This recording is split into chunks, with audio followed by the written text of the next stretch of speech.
loob na maging handog, hinawakan niya ang tinapay, pinasalamatan kanya, pinaghati-hati niya iyon, iniabot sa kanyang mga alagad at sinabi, "Tanggapin ninyong lahat ito at kanin.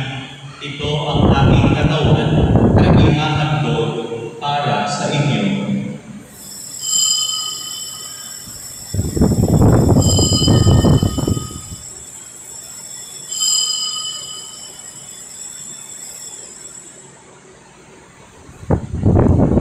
Gayon din naman, noong matapos ang hapunan, hinawakan niya ang kalis, muli kanyang pinasalamatan, iniabot niya ang kalis sa kanyang mga alagad at sinabi, "Tanggapin ninyong lahat ito at inumin. Ito ang